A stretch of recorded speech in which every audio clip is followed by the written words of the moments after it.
Ladies and gentlemen, how are we all doing? And welcome to episode 1 of my High Elves campaign on Total War Warhammer 2. Yes, the embargo has lifted and today I am bringing you the first of 2 solo campaigns that I'll be doing on the channel. The second will be starting tomorrow and that will be a Lizardmen Kroq-Gar campaign. These were the 2 winners in my vote that I held a couple of days ago. So big thanks to everyone who did go and vote. But your input does not stop there, as I want you to help me as much as possible to get this and part 1 of my Lizard campaign, hopefully to 1,000 likes each. So let's see if we can do it. We did it with the first campaigns in Warhammer 1, so let's see if we can replicate that with Warhammer 2. Plus, any name suggestions you have for units in my campaigns, be sure to comment with them down below. We'll take a look at Tyrion's starter units in just a second, so be sure to start naming them as soon as possible.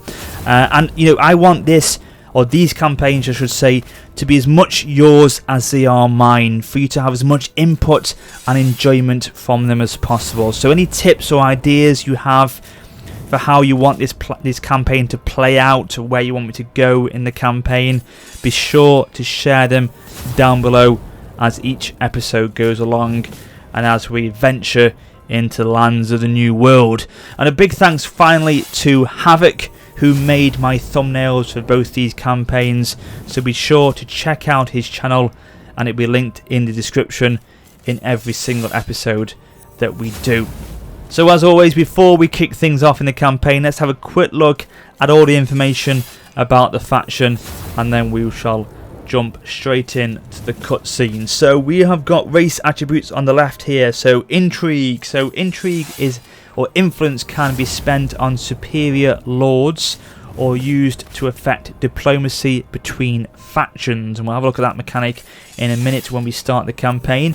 Espionage is a trade agreement, will allow a line of sight to assets controlled by the trade partner. That's pretty impressive, I like the sound of that one. Martial prowess, superior coordination in melee combat when High Elves enter battle at full strength. I don't know if that's full strength as in 20 unit stacks of armies, or each unit is at full health. I think it means probably 20 stack armies probably. So that's interesting. That should encourage us then to try and build up a large army as soon as possible, perhaps. So in terms of the faction specific effects, recruitment duration is -1 for infantry and cavalry units, minimum of 1, okay. And upkeep of 35% minus for spearmen, archers and silver helms units in the Lord's army, that is. So that's good, I like the sound of that, so we can try and utilise that as much as possible. In terms of our additional starter units for Tyrion, we've got the Eagle Claw bolt throwers, which are our field infantry, or field artillery, sorry, and they provide armor piercing missiles and multi-shot ammunition. Not bad. Not the best units you obviously can have with High Elves, but they will help early game, no doubt. This, I should say, is definitely a big help early game, and that is Flame Spire Phoenix. This bird, this Phoenix, is an armor piercing, rebirth, attuned to magic and death from above. These are a very powerful unit to have, especially as I say in the earlier period of the game. So I'm happy to have this little chappy in our starting roster. So if you want to name these, then let's get going in the comments, guys. Let me know what you want to name them as, and I shall pick them. I will pick the best suggestions from them. So in terms of advisor help, no, we don't want that. Minimal auto save to cloud, no. Incremental auto saves, no, I'm okay. Battle realism mode is off, battle time limit is on, and it's at 60 minutes, so that's fine. So yeah, that's pretty much it, guys. We are ready to dive into the world, or into the new world of Ulthuan as the High Elves, as Tyrion. So I shall start the campaign, but beforehand I shall let you enjoy this exceptional campaign trailer. Enjoy. See you in a minute, guys.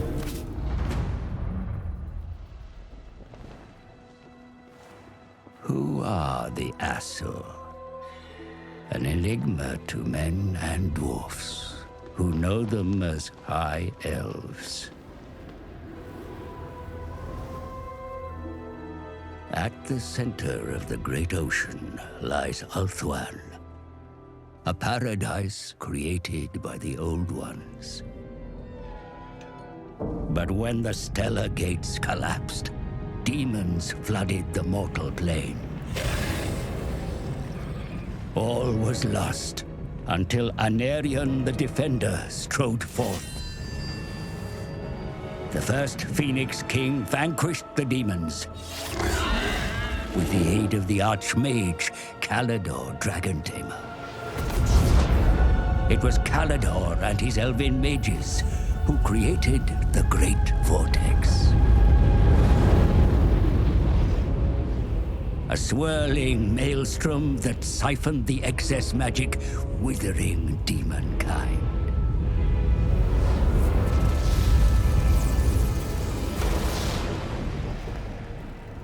With the world purged of chaos, the elves took it upon themselves to become guardians and stewards. The twin-tailed comet is oft seen as an omen, but this time its wake brought great peril.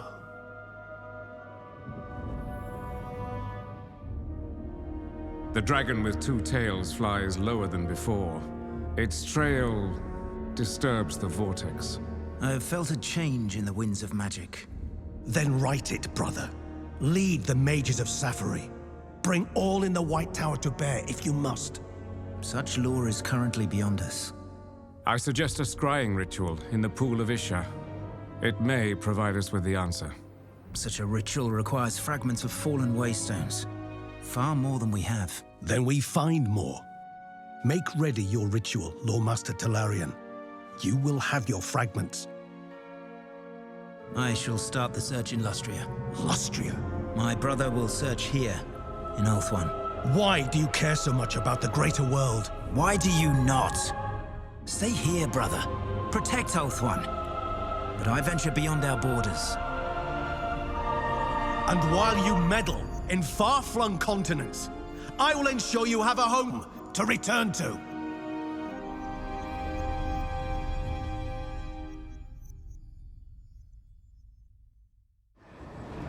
Fellow Assur, rally to my banner. Ulthuan is under attack, and the Great Vortex imperiled like never before. The Druki invade us in number. No doubt Malekith or his twisted crone of a mother have sensed weakness in the Vortex.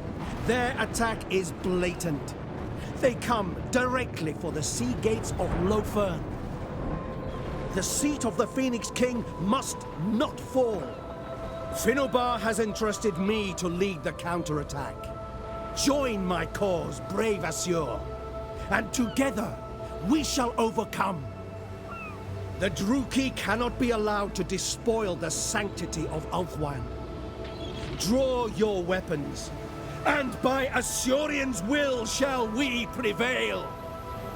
Right, here we go for the beginning of our High Elves campaign. So let's have a quick look again at how they play. We looked at it a bit before we started the campaign off, but we can see here influence. High Elf factions gain influence as indicated up here as political events fall in their favour, which may be spent on court intrigues and on recruiting more powerful lords and heroes. Intrigue at the court. High Elves can spend their influence on intrigues at the court, which is down here, which we'll look at in a minute. Whispered deals in the halls of power that pull strings to improve or worsen their diplomatic relations between factions. And also we've got espionage, so High Elves use trade agreements to spy on their partners. High Elf factions have full visibility over the territory of any faction they trade with, so more appeal to trade with other factions than before. Obviously you get financial benefits from trading in the past, but now you can get full-on visibility with these factions as well, so that's pretty good. So a nice little appeal there for that. So let's accept that. So here we've got missions that we've been issued with. So the first one is to construct an elven village in Lothern, so we get 500 gold for doing so. And then missing issued again, capture and occupy a settlement belonging to the following faction, the Cult of Excess, who are going to be our first enemy in episode 1 today, and we'll deal with them in a second. We get 1,000 gold from doing so. We get 2 plus influence and plus 8 weight fragments, which again I'll look at in a second. But before we actually look at anything to do with the High Elves, let's have a quick look at the faction, or sorry, the campaign map, not the faction map, the campaign map, because I definitely feel that there has been some visual improvements with Warhammer 2, especially in the campaign map. And look at it looks so alive and full of life, doesn't it? And yeah, I can see that they've definitely put some work into this part of the game. They mentioned that they've improved, I think, the lighting in Warhammer 2, and you can definitely see that, I feel, in the campaign map itself. Also, I think the campaign trailers, the introduction trailers that you saw, obviously the one for the High Elves then, I think they are very good, a big improvement from them over Warhammer 1's trailers. You know, they're much more immersive, I feel, than they were before. Really drive you into the storyline more so than before. So yeah, I'm really impressed with them. Also, I think the sound and music in this game has had some improvements to it. So yeah, I'm impressed, and hopefully you'll get that feel for it as these episodes play out. I think the sound and music is exceptional, actually. Yeah, big plus for me on them. And I think they've really concentrated on the immersion side of things in Warhammer 2. Obviously, I said to you, the trailers are very good, but also as you play out the campaign, you do get a lot more story-driven narratives than you did before. So it really tries to bring you into the campaign even more so than it did in the past. So yeah, a nice improvement there. And in terms of that, I mean, there's a few other features that they've brought in, like things like climate. So factions, wherever they're based in the world, have different climates that can either be very beneficial to them or very bad towards them. So places where they can't actually climatize and can't inhabit, essentially. So you can actually take control of any region in Warhammer 2, not like in Warhammer 1 where you are restricted. In Warhammer 2 you can take control of any region, but obviously this climate doesn't have plus or negative effects on your faction. So that's a nice little feature that's come into play. But apart from that, I mean, I see Warhammer 2 very much more of a polished version of Warhammer 1. They've improved things, they've taken feedback away and worked on them, updated the UI a lot as well, and just made it a lot sleeker and more polished than the first game. It's not got any groundbreaking changes to it, as you would imagine. It's not going to be able to do so. It's just a follow-on to the first game. You have to get a new title completely to have groundbreaking changes, but it definitely has had improvements to it, and it does feel a lot more polished than before. So yeah, I'm happy with what I'm seeing so far.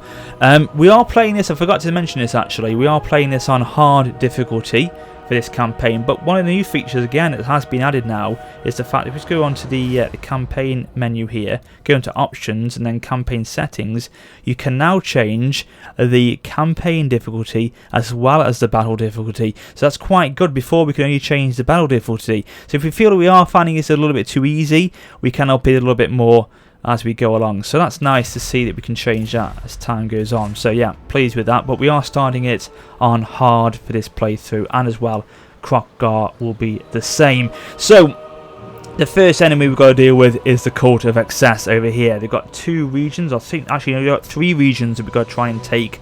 So we'll try and aim to do that in this first episode today. Here is Tyrion himself. We've got some spearmen to start with as units. We've got some archers, and we've got some Eagle Claw bolt throwers, as we saw, and then the Flame Spire Phoenix. So any name suggestions for these guys to start with, then be my guest, comment with them down below, and I shall be choosing some for the next episode. So as I mentioned at the beginning, you've got influence that has an effect on recruiting lords and your intrigue at court, which we'll look at in a second. We've also got the way fragment details. So this is the way that this is sort of the mechanic that the High Elves have to progress through this campaign. So you gather wave fragments, I think, from battle, also from buildings in your settlements, and also I think from treasure hunting. I think it says there, yes, it says complete missions and treasure hunting.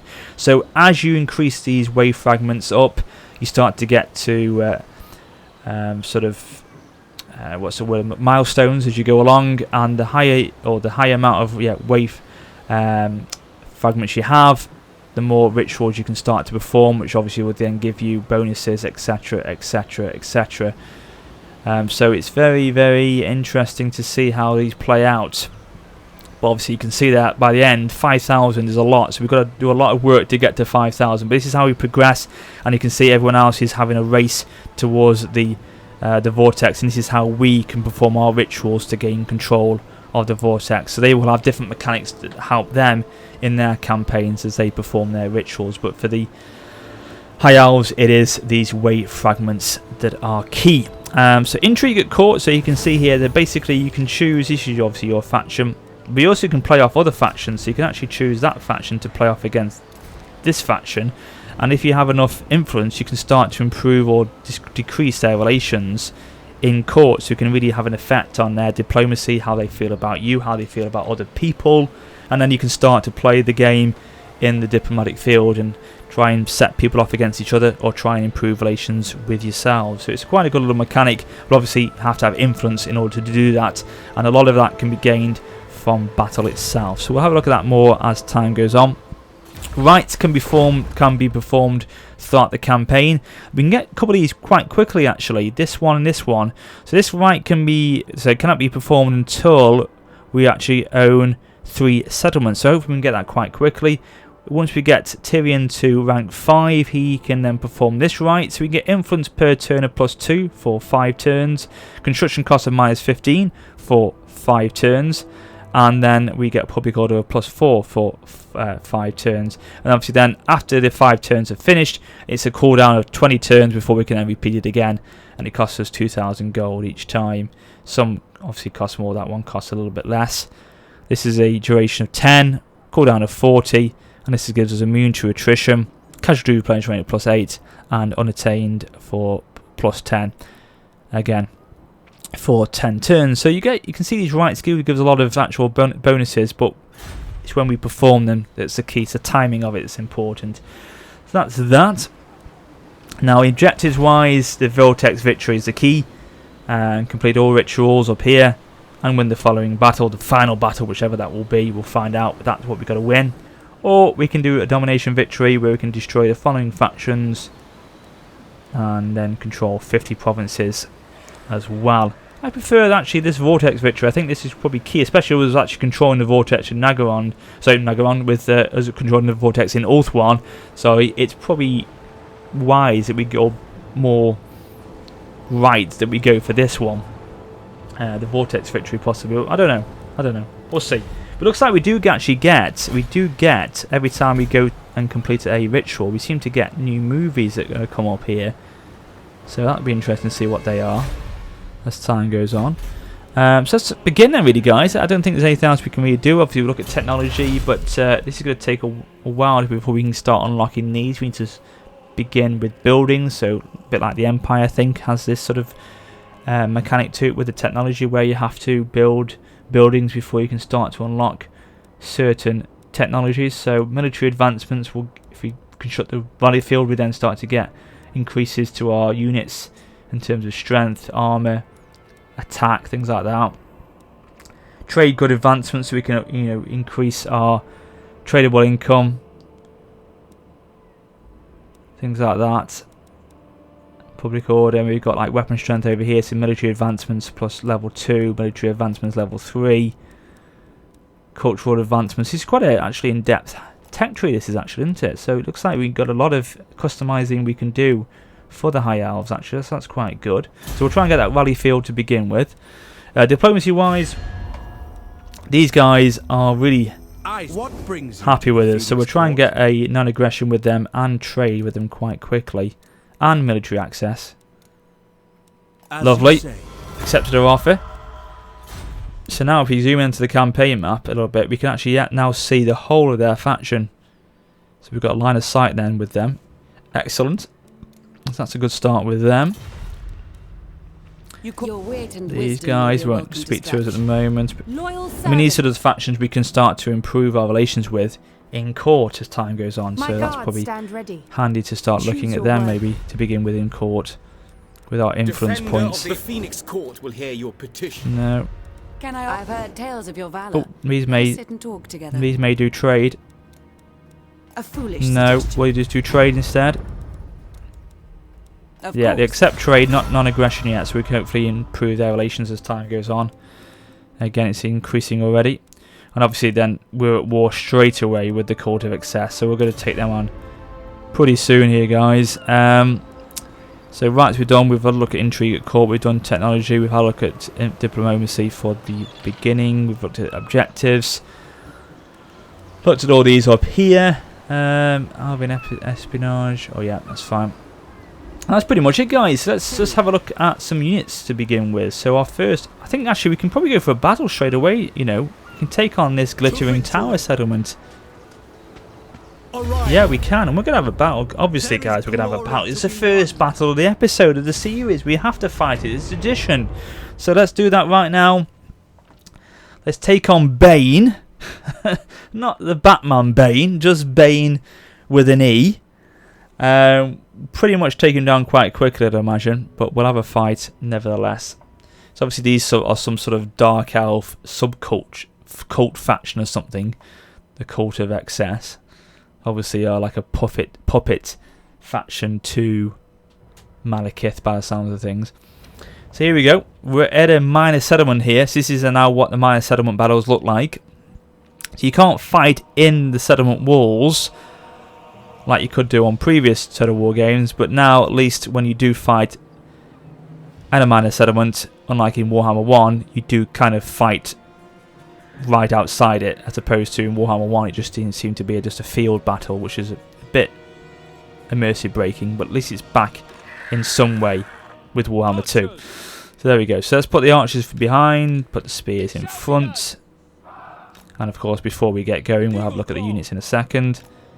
So yeah, we're pretty much ready. So let's have a look at our trusty Phoenix. Beautiful, look at that fiery glow he's got to him.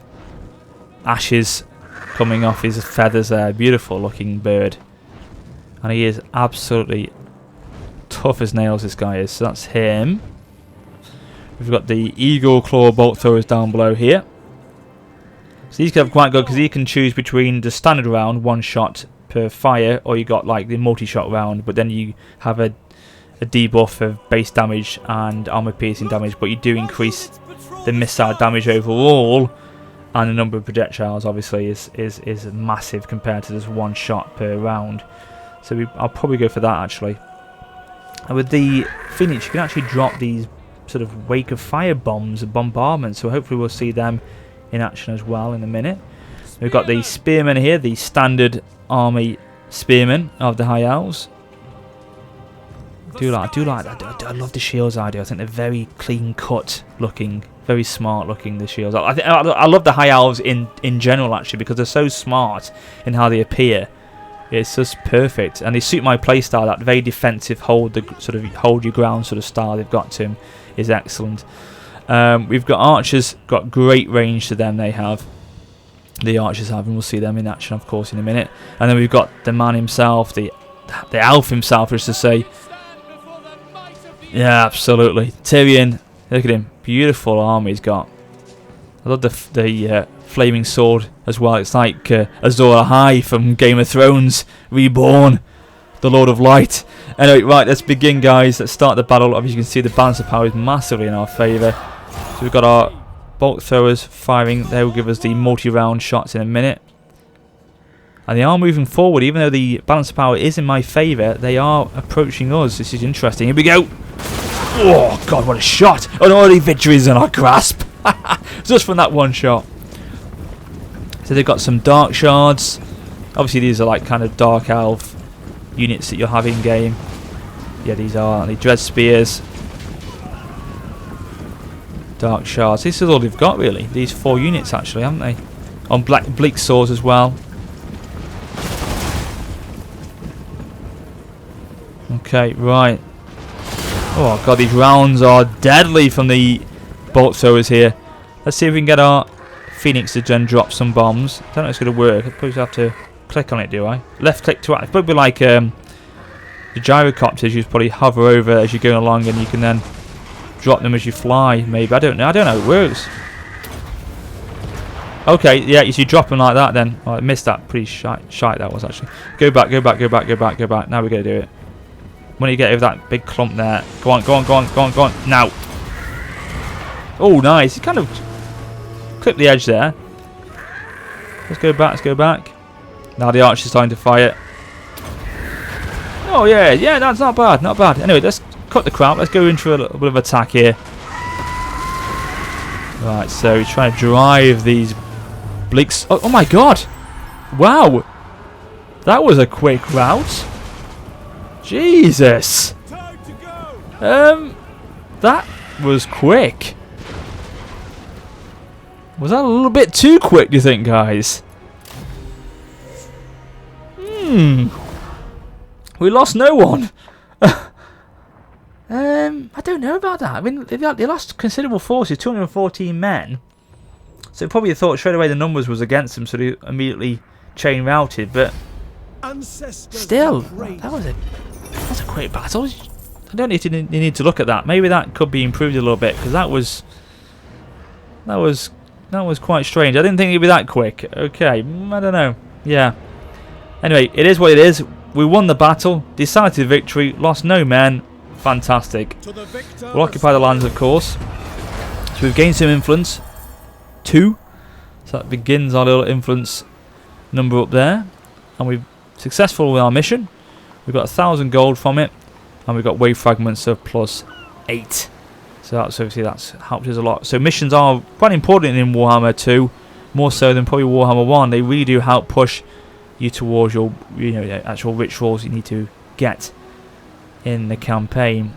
And talk about money's not a problem here. We have got no problems with money at the moment. 6359, we are doing very well, and 1832 plus per turn, so we're doing nice there. So we need to control one whole province now before we can gain any more influence and treasury, so that's good. Okay, no problem. So let's have a look at our building tree. I love the fact that now with Warhammer 2 as well, you can get 10 building slot main settlements. That's pretty damn good. Obviously it used to be a maximum of 6, now they've increased it by 4 to 10. You also can get 8 slot settlements as well, I believe. So yeah, that's a nice little change to the game. Obviously we're going to go for that. That gives us another tick off the box for another mission we've got to do. And in here we're going to go for this one. The reason why it's a tier 3, only can go up to tier 3. We may as well take advantage of that in our smaller region and then dismantle it here, so we can then get something else which can go up to a tier 5 building in our main settlement. But this gives us a lot more customization, a lot more options now, with it being a 10 tier city as opposed to 6, so I like that. So in terms of our legendary lord, let's try to increase his skill points. Now I do generally like to have all my legendary lords, my main faction leaders, I like them to be big tanks in the battlefield, ones that you can really take into battle and utilize in combat quite effectively. So I think that's what I'm going to go down with Tyrion. He does seem to be a melee combat specialist with his his flaming sword. So let's improve that even more by starting to go down this skill tree here. Look at that. Armor piercing damage +12, charge bonus +5, melee attack +3. That's what we want to have. We want to have him being an absolute beast in the battlefield. And as I say, that's generally what I like to have with my legendary lords. So good stuff on that. Let's start to actually recruit some more units. So we'll put more spearmen and another unit of archers. Let's try and see if we can get to that full 20 stack army, which will then kick in with that that buff we have of whatever it was. I can't remember what it was. It's somewhere, which gives us that nice little buff to 20 stack armies by the looks of things. So is it over here? Maybe it's not going to tell us. I don't know. It's not going to tell us, but we know it's there because we read it, didn't we, before we kicked things off. So yeah, I think that's pretty much it, guys, for this first turn. Let's end it. Let's see what happens. Let's go through the end turn phase. Let's have a look at what these little fucking factions are up to.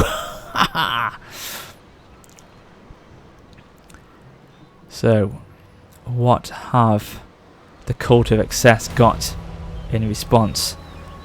So demolition complete, construction complete. Good. So we've reversed that over to the glittering tower. So now we can start to build instead. Maybe here. So Plaza will give us income generated plus 60, public order plus obviously 2, 3, 5, 8, etc. That will give us the Elven Gardens, which will again give us an actual hero unit of the Noble. Replenish troops, increases trade, secures influence, assassinates. So I quite like the fact that it gives you sort of a breakdown of what these units can actually do now. That's good, I like that. I suppose those dots indicate what level he's at, maybe. I don't know what that means, the sort of 3 dots next to each of them. We'll see as that, we'll probably see as that goes on, maybe. I want to go for growth, to be honest with you, early on. Get that growth going, so that to get some more slots available. I think that's probably what I want to do early on. So what we're going to do now is go back over here.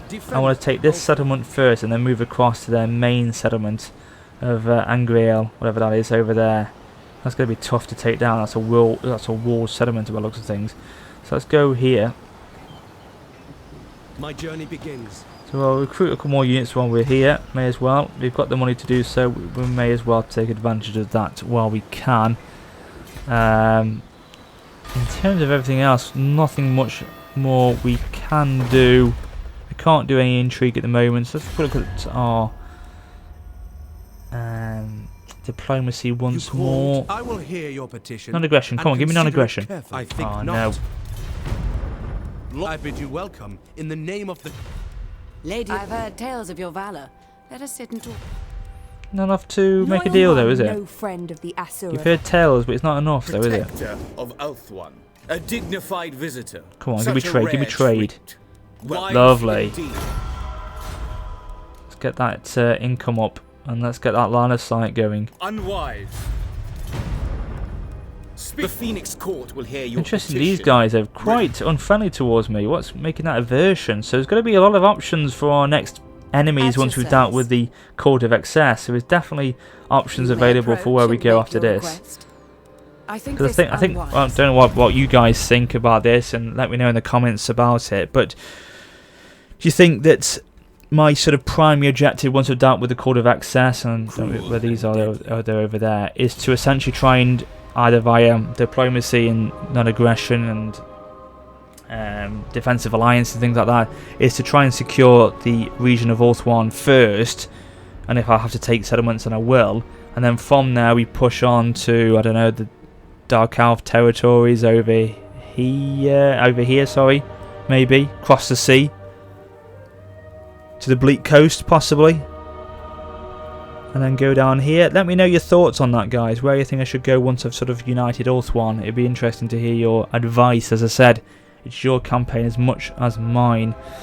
So yeah, let's end the turn again, see what we can do, and then we'll have another battle at the Tower of Lycian, or Lycian? Lyshorn, is it Lyshorn? Lyshorn, there we go, Tower of Lyshorn. Tower of Lyshorn Bean. Right, okay, let's move in. Let's move in! And another battle, guys. I want to fight this one. I want to fight a couple more battles today in this first episode. I want to treat you to some battle action.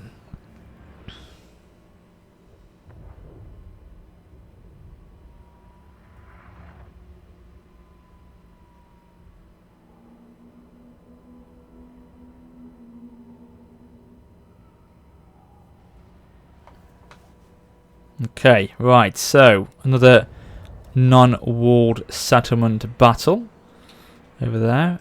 Looking pretty sweet again. I love the red steps it's got there, the red draped stairs we've got. Going up to the sort of like the high court or high palace area here. Steps going up to sort of like, I don't know.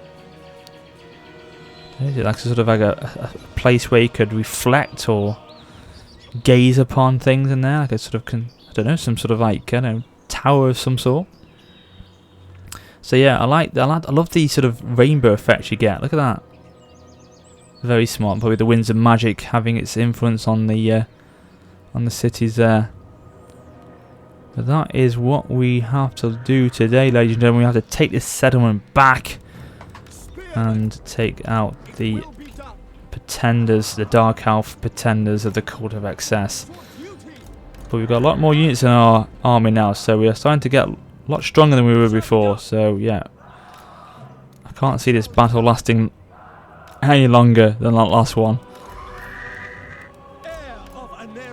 Okay guys, let's go, let's move in. I can't believe, even though yet again they are way less in numbers, they are still advancing forward towards me. They are brave, if not foolish. Going on to multi-shot again. More Phoenix go around the back. Oh, hang on, they're looking to start firing, but we can do that as well. Return the favour. Get the Phoenix to try and engage on their missile infantry, but they've got nicely that Bleak Sword unit trying to protect their flank possibly, but they've now broke off again, leaving them exposed. So let's go for an attack with my Phoenix.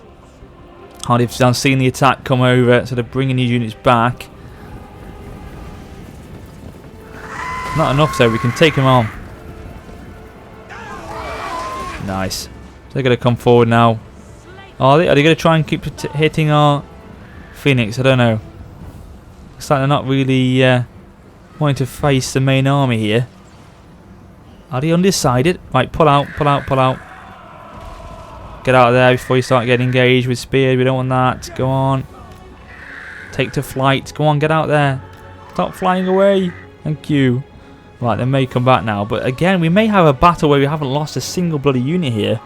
This is ridiculous if it is. I think these archers may be a bit OP, I don't know. But something's making this a lot easier than I wanted it to be. I want some sort of bloody challenge. Come on. Even on Legendary this will be easy because they're not even getting to actually engage with us. The archers are causing so much damage, they don't know what to do. Oh, hello, hello, hello. Archer over there firing down, so let's bring them over here, bring the Phoenix back over here.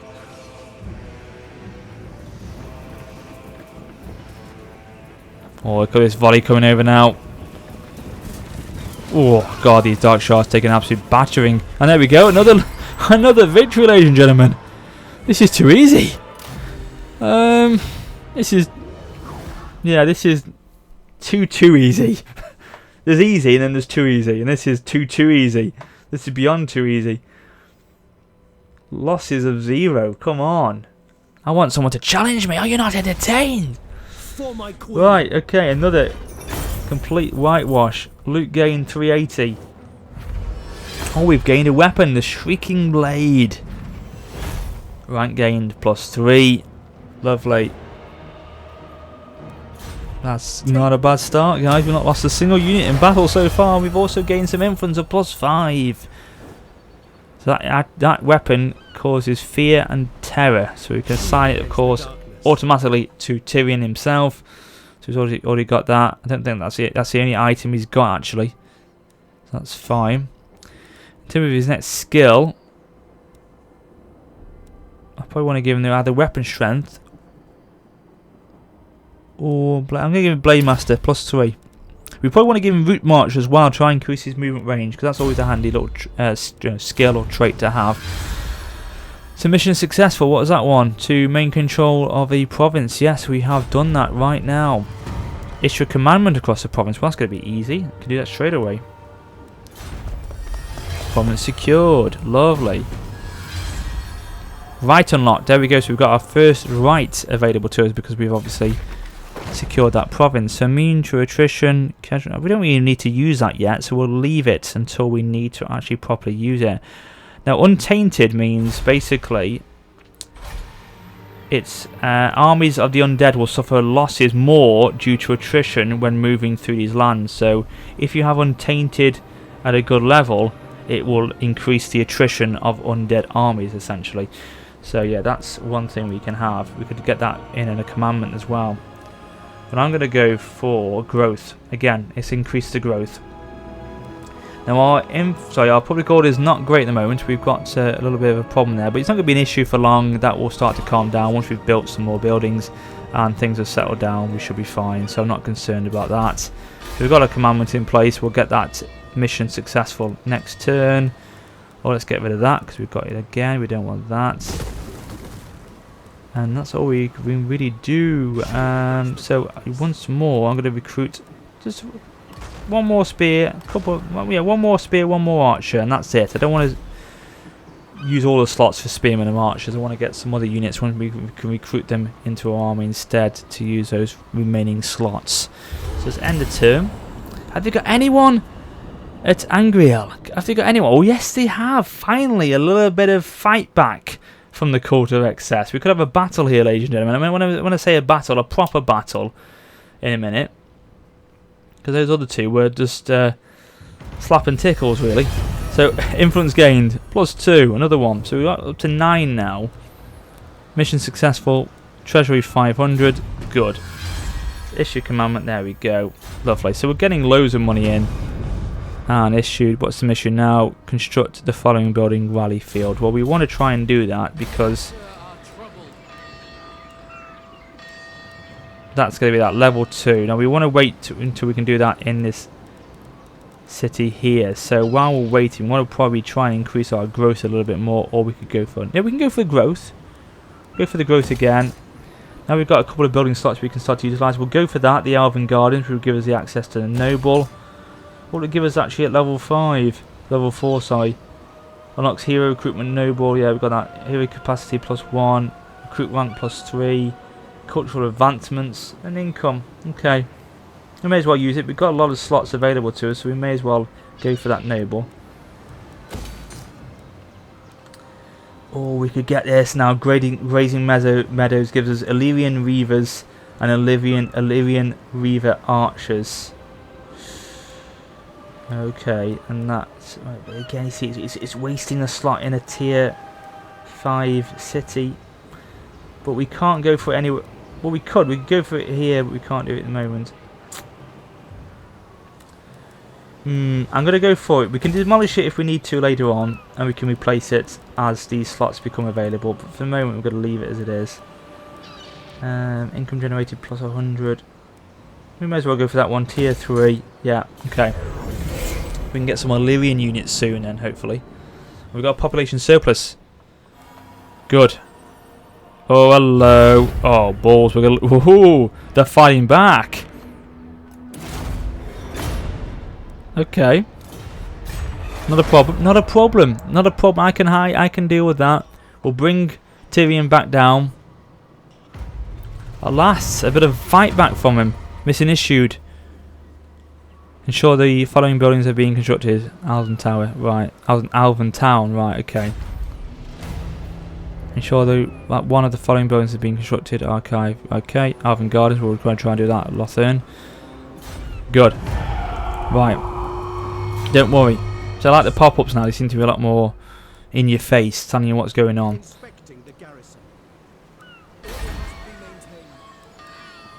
we go to level 2 Haven there. Good. I'm not going to recruit anyone else yet because I'm still going to stick with what we've got. I think we've got enough in the army to defend and win the day there. I still don't think we can. We don't need to perform that right yet. We don't need to perform it yet at all. Let's have a good look in the court actually. Let's see if we can try and improve our relations with someone. They're gone. They are gone. But it's improving naturally anyway with them, so not too bad. We'll try and really improve our relations with some people that we can get, like Avalon. I serve the king. Let's try and improve our relations with Avalon actually. They could be a handy ally to have. So let's give them improved relations. There we go. So diplomatic relations +20 between us and Avalon. Good. So that will start to increase next turn. So we can start to work on that. I'm not going to use more on them. Let's see what we can do with them to begin with the +20 increase we've got. Let's see if we can start to, get some trade with them possibly. Get some good movement with them. Some cheeky words with them. So they're staying strong at the Glittering Tower. So this is when we attack them, ladies and gentlemen. 50-50. It's going to be intense, but I want a battle. I want a battle. I want a battle that's going to be actually worth fighting, for God's sake. So let's have this one now. This could be more intense for us. So we'll try and take back the Glittering Tower and also take down Arathar, who seems to be the leader of the Code of Access. So here we go. Apologies if you can hear my fan blazing in the background. That's what Warhammer does to my game or my PC. It seems to really push the fan to its limits. Anyway, look at this. Look at the lighting. Definitely improved the lighting on this map. Look at that. That's definitely an improvement over Warhammer 1.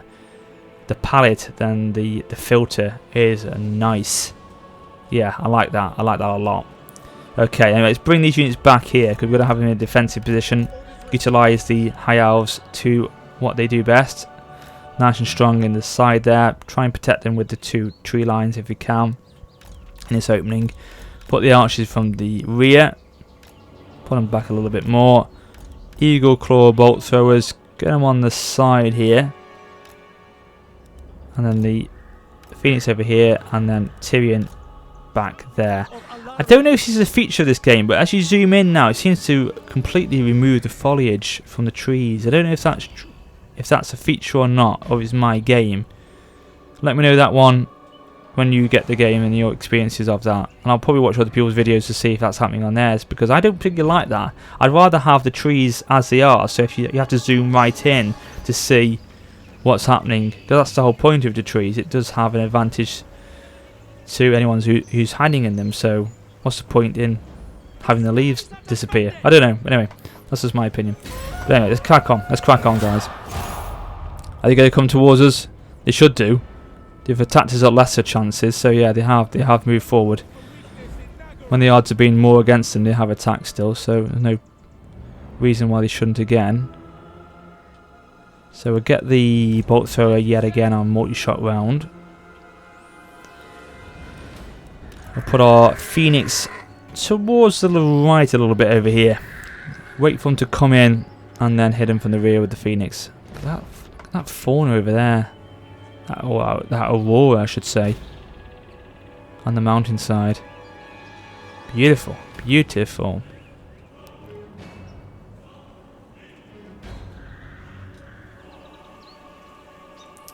So what have they got to bring to the clash today? I think they spotted my Phoenix going that way. That these black art corsairs have gone over there.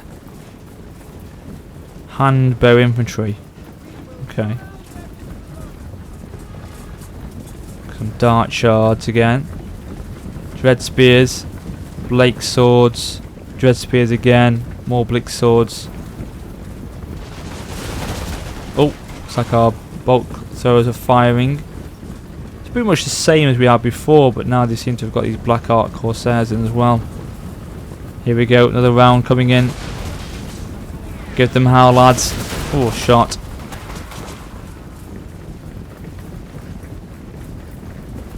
I definitely prefer the multi-volley, the multi-volley fire than the single shot, definitely.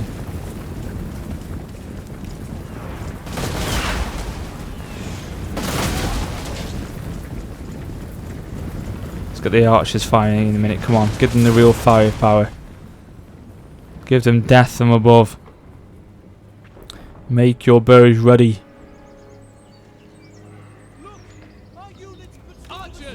Here we go. Keep them going, boys. Keep them going. Get our elves into defensive guard mode.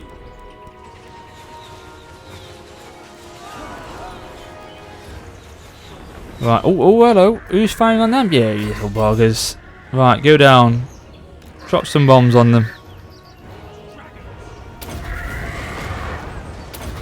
Oh, that's a miscast. No, I don't. I want to go over here. Take these on. Right, they're actually going to engage this time. Come on. Get some flipping combat going. Looks like they are going to attack this time, thank God. Come on, come on. Right, here we go. This is it now. Let's go into slow-mo to enjoy this one for a little bit more.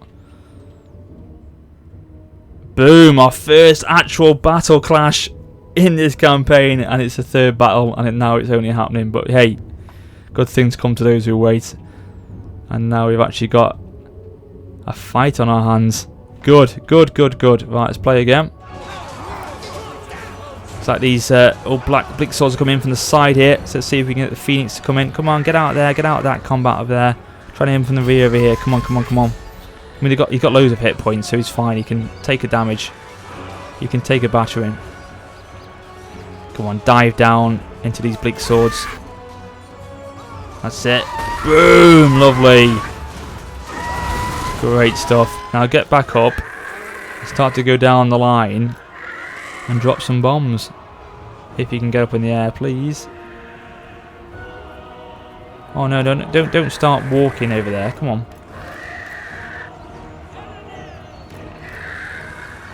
Right, he's now taken to fly again. Good.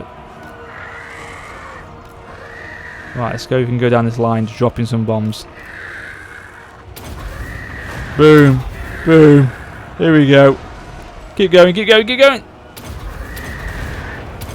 Yes. That's better, making them waver. Good stuff.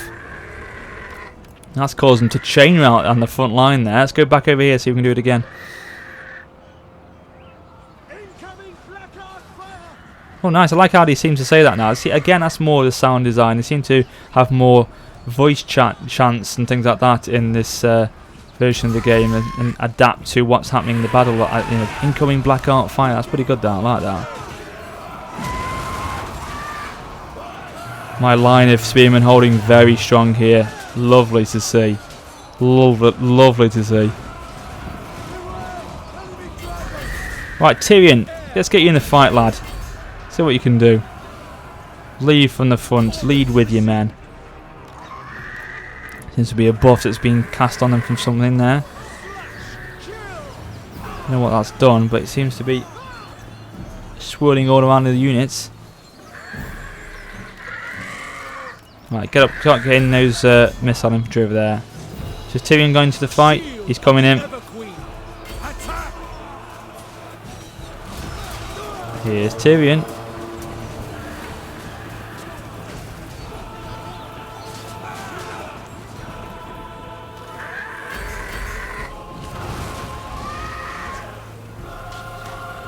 God, they're holding on. This is a longer fight, isn't it? It's a much longer fight. I mean, you know, they're not like just crippling straight away. They are fighting a lot, much more consistently than before. I mean, maybe it is a mechanic now that if the AI realises that the battle's completely lost and they've got no chance of winning from the start, they will just rout extremely quickly due to numbers and leadership. Maybe, I don't know, but it seems to be that this battle, they've taken to the fight a lot more than before, so I don't know. Anyway, let's just start pushing out a little bit here. Start supporting Tyrion with some spearmen. Get this Phoenix to come back, because obviously they've got a lot of range with their archers still, so we need to take care of them.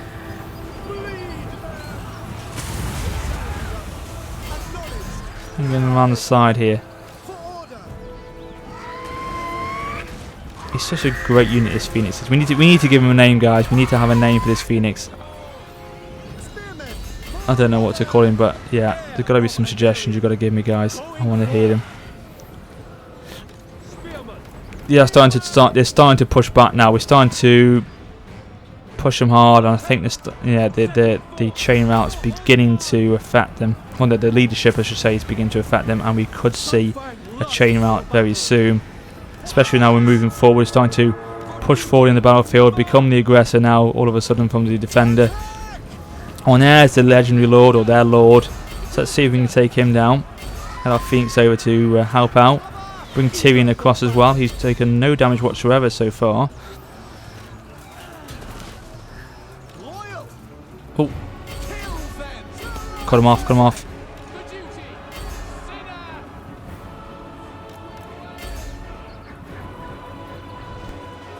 Oh, he's starting to waver. This could be when we really start to move forward to victory.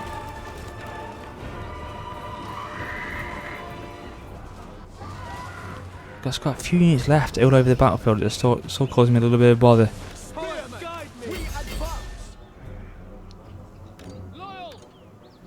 I'll move these guys forward as well because they're out of range a little bit at the moment. Come on, come forward a bit. Come forward. Don't be shy. archers! Orders understood. Tyrion for Old One. Never yet. I mean, it's been a bit. Oh, there we go. Animal Lord is wounded. It's been a good 10-minute battle, hasn't it, really? So it's not been too bad, this one, hasn't. Because I was always a bit suspect of the battle times on Warhammer 2. I thought they were quite quick in the preview videos that we saw. This one has not been too bad. I mean, it's been a good, say, solid 9-10 minute battle. So it's been better than it usually is. And just haven't chain routed as I thought they were going to do, so that's not bad at all. But look at that there, it's going very quickly towards us now. There we go, there has the chain route kicked in, and it is a victory. It's a close victory, this one. Oh, Field Marshal, what's that done? Give me some sort of boat plus buff or something, so we've got an achievement there. Well, not giving me a buff, has it? Of course it hasn't given me a buff, but it's giving me an achievement, there we go. But yeah, that's it. There we have got the close victory. Lost 478. They lost 874 and 144. Best performing unit for us was our archers. Look at that, 182, 168, lovely. 109 for the spearman, 80 for the phoenix there, 99 for Tyrion himself. So we can start to use him more in battle as time goes on now, because he is starting to become really handy for us. So we'll occupy the lands again. Take them back. Great, we can issue that commandment once more, so we'll get the growth commandment going. Is that right? Yeah, that's it. Yeah, lovely. Give Tyrion his increasing. We're giving the Route Marcher one now, because I think we need to give him that, and then we'll start to go down the Blade Master route again. And then after this, we'll start to go across here, and then we'll try and take down the Court of Excess's main city there, Angriel. So that's pretty much it. Second occupied, close victory, yeah, trade, yeah, excellent. Can we just do what we can? What's the situation now with our tech? Actually, nothing yet. We need to get that rally field built as soon as possible, which we are going to do over here at Tower of Lashon, which we've got the tier 2 building done at Haven. Our diplomacy with Alab. Can I offer assistance? Yeah, it's now +4.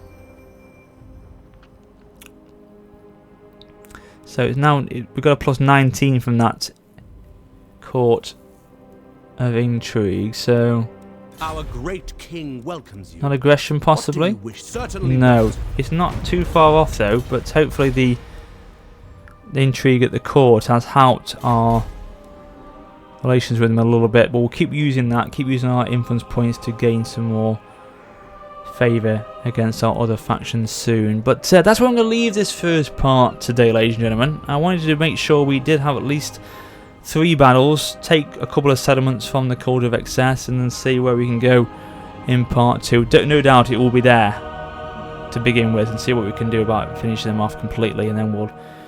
In fact, let me know in the comments where you think I should go next after that.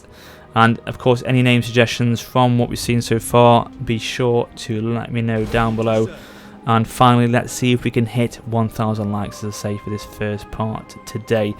And yeah, I shall be back very soon with part number 2. I hope you enjoyed this first episode though. If you have, please do, as I say, drop your like, and thank you so much for watching. And until next time, take care and farewell.